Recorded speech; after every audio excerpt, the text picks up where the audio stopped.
नमस्कार दोस्तों, स्वागत है आपका प्रगति एमपीपीएससी के यूट्यूब चैनल पर। लास्ट क्लास तक हमने 31 क्वेश्चन डिस्कस कर लिए थे। आज चलते हैं अगले क्वेश्चन पर। तो आज का पहला क्वेश्चन है कि भारत का पहला निजी तौर पर निर्मित क्रायोजेनिक रॉकेट इंजन है। आपके विकल्प हैं धवन 1, नूरी, निसार, इनमें से कोई नहीं। चलिए इसकी व्याख्या देख लेते हैं कि भारत का पहला निजी तौर पर निर्मित क्रायोजेनिक इंजन रॉकेट इंजन कौन सा है। तो धवन 1, और इसको निर्मित किया है या विकसित किया है स्काई रूट एरोस्पेस ने। तो स्काई रूट एरोस्पेस के बारे में जान लेते हैं। तो स्काई रूट एरोस्पेस अंतरिक्ष प्रौद्योगिकी स्टार्टअप है और इसका मुख्यालय कहाँ है? हैदराबाद में। हाल ही में इसने इसरो के साथ औपचारिक रूप से समझौता किया है और ऐसा समझौता करने वाली ये पहली निजी कंपनी बन गई है। अब इस समझौते से स्काई रूट एरोस्पेस को क्या लाभ होगा?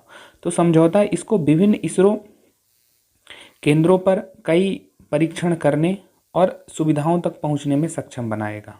ठीक है, तो इसरो के साथ इसका समझौता है और समझौता करने वाली ये पहली निजी कंपनी बन गई है। इस समझौते का लाभ क्या होगा कि इसरो केंद्रों पर ये परीक्षण कर सकती है, उनकी सुविधाओं को एक्सेस कर सकती है। और आगे जान लेते हैं स्काई रूट के बारे में। स्काई रूट एरोस्पेस छोटे उपग्रहों को अंतरिक्ष में ले जाने के लिए रॉकेट की विक्रम श्रृंखला का निर्माण कर रहा है और विक्रम श्रृंखला के अंतर्गत ही इसका पहला प्रक्षेपण यान है विक्रम 1, जो वर्ष 2022 में लॉन्च होगा। ठीक है, तो इतनी इन्फॉर्मेशन हमने इसके बारे में जानी। तो महत्वपूर्ण क्या है? पहला तो हमको यही जानना है कि पहला निजी तौर पर निर्मित क्रायोजेनिक रॉकेट इंजन है धवन 1। किसने इसको विकसित किया है? स्काई रूट एरोस्पेस ने किया है। ठीक है, इसरो के साथ समझौता है और ये जो विक्रम श्रृंखला है ये छोटे उपग्रहों को अंतरिक्ष में ले जाने की योजना है। तो ध्यान रखना है ये बातें। चलते हैं अगले प्रश्न की ओर। अगला प्रश्न है कि नूरी किस देश से संबंधित है? आपके विकल्प हैं दक्षिण कोरिया, उत्तर कोरिया, जापान और ऑस्ट्रेलिया। ठीक है, व्याख्या देख लेते हैं इसकी। तो नूरी दक्षिण कोरिया का पहला स्वदेशी अंतरिक्ष रॉकेट है। KSLV-2 इसे नूरी भी कहा जा रहा है। KSLV का मतलब है Korean satellite launch vehicle second, जिसे नूरी कह रहे हैं। तो नूरी का मतलब क्या है ये ध्यान रखना है कि नूरी दक्षिण कोरिया का पहला स्वदेशी अंतरिक्ष रॉकेट है।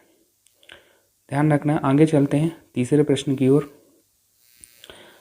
तीसरा प्रश्न है भारतीय अंतरिक्ष संघ ISPA का मुख्यालय है। विकल्प हैं बेंगलुरु, हैदराबाद, मुंबई, दिल्ली। इसकी व्याख्या देख लेते हैं।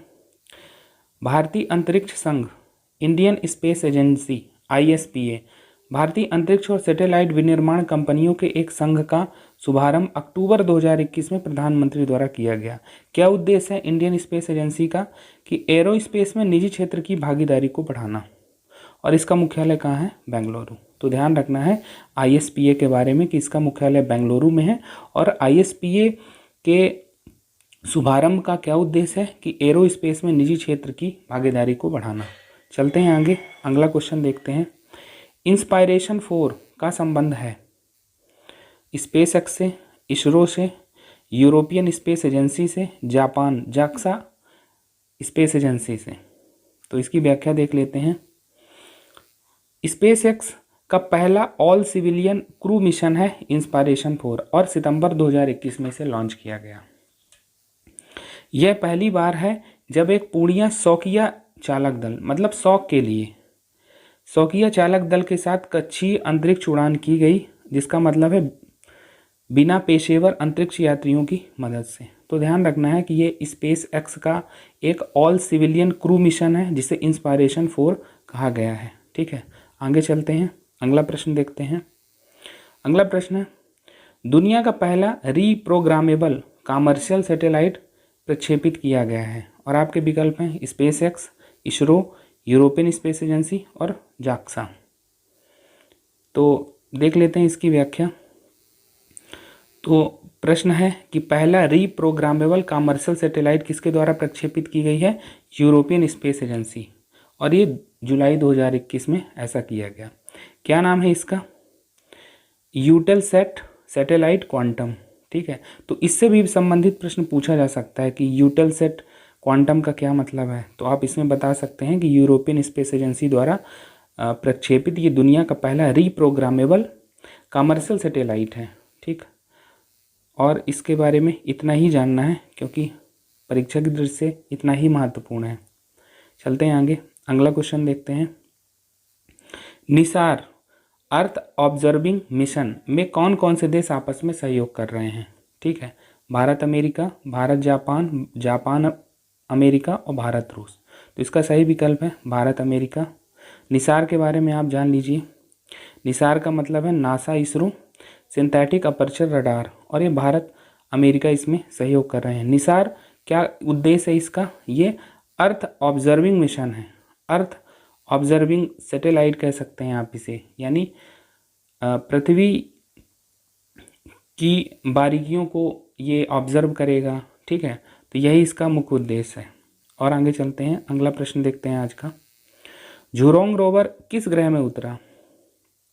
मंगल ग्रह, बुध ग्रह, बृहस्पति और शनि, ठीक है। तो इसमें दो प्रश्न पूछे जा सकते हैं कि झुरोंग रोवर किस देश का है और किस ग्रह में उतरा, ठीक है। तो ये चीन का है और मंगल ग्रह में उतरा है। बस इतनी इन्फॉर्मेशन हमारे लिए पर्याप्त रहेगी। तो जैसा कि व्याख्या में हमने बताया कि चीन द्वारा मंगल ग्रह पर झुरोंग रोवर लैंड कराया गया है। ये कब की बात है? मई 2021 में। और ध्यान रखना है कि ऐसा करने वाला चीन विश्व का दूसरा देश बन गया है। भारत ने भी प्रयास किया था लेकिन वो प्रयास असफल रहा था, और अमेरिका तो पहले से ही ऐसा कर चुका है, ठीक है। तो ध्यान रखना है झुरोंग रोवर के बारे में कि ये चीन का है और भी मंगल ग्रह पर इस रोवर की लैंडिंग हुई है।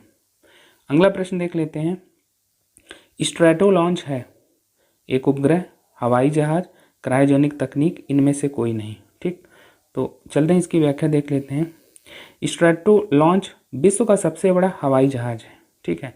तो जैसे यहाँ प्रश्न पूछा गया था कि स्ट्रैटो लॉन्च क्या है, तो ये हवाई जहाज है। और कैसा हवाई जहाज है? ये विश्व का सबसे बड़ा हवाई जहाज है, ठीक है। कंपनी है स्ट्रैटो लॉन्च ने इसे हाइपरसोनिक वाहनों, जिसकी स्पीड क्या होती है 5 मैक से ज़्यादा होती है, के परिवहन और अंतरिक्ष तक आसान पहुंच की सुविधा हेतु डिजाइन किया है, ठीक है। तो ध्यान रखना है कि कंपनी स्ट्रैटो लॉन्च कंपनी ही है और उद्देश्य क्या है कि हाइपरसोनिक वाहनों के परिवहन और अंतरिक्ष तक आसान पहुंच की सुविधा हेतु ये विश्व के सबसे बड़े हवाई जहाज को लॉन्च किया गया है, ठीक है, यह डिजाइन किया गया है। चलते हैं अगला प्रश्न देख लेते हैं। होप प्रोब किस देश का पहला मार्स मिशन है, ठीक। ये पहले भी चर्चा में रहा है, ठीक है। तो आपके विकल्प हैं यूएई, सऊदी अरेबिया, कतर और जापान। तो सही उत्तर है इसका यूएई, सब जानते हैं, बस इसमें इतना ही जानना है, होप प्रोब यूएई का है, ठीक है। चलते हैं आगे, अगला प्रश्न देखते हैं। Transporter 1 small satellite ride share program किससे संबंधित है? ISRO, SpaceX, JAXA, Roscosmos, ठीक है। तो देख लेते हैं, ये स्पेस एक्स इसमें सही उत्तर होगा। देखते हैं इसकी व्याख्या।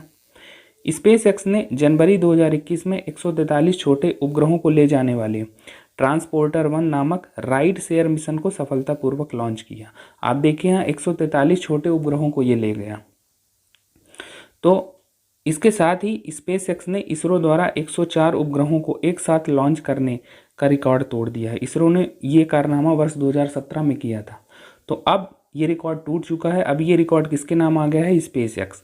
तो ये इन्फॉर्मेशन इंपॉर्टेंट हो जाती है, ये पूछा जा सकता है, ठीक है। तो हमको ध्यान रखना है ट्रांसपोर्टर 1 जो कि small satellite ride share program से संबंधित है, ठीक है। और किसका है? स्पेस एक्स का है।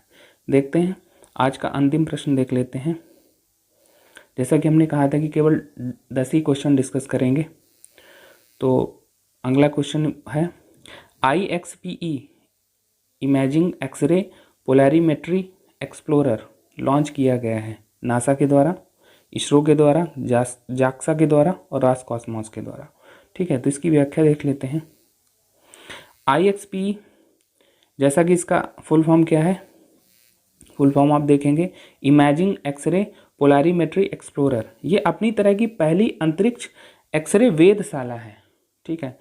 यह मिशन नासा और इतालवी अंतरिक्ष एजेंसी, जिसे आप इटली की है, उसके बीच सहयोग है। तो इतना ही जानना है, ज़्यादा नहीं जानना है। थोड़ी और इन्फॉर्मेशन जान लेते हैं कि IXP वेधशाला है और इसका क्या उद्देश्य है। तो इसका उद्देश्य ये है कि ये ब्लैक होल, सुपरनोवा और अन्य खगोलीय घटनाओं का अध्ययन करेगा, ठीक है। तो इतना पर्याप्त रहेगा हमारी परीक्षा की दृष्टि से, ठीक है, तो आज हमने 10 क्वेश्चन डिस्कस किए और काफ़ी इम्पोर्टेंट इन्फॉर्मेशन हमने आज डिस्कस की जो हमारी परीक्षा की दृष्टि से बहुत ही महत्वपूर्ण है। तो आज के लेक्चर में फ़िलहाल इतना ही। धन्यवाद।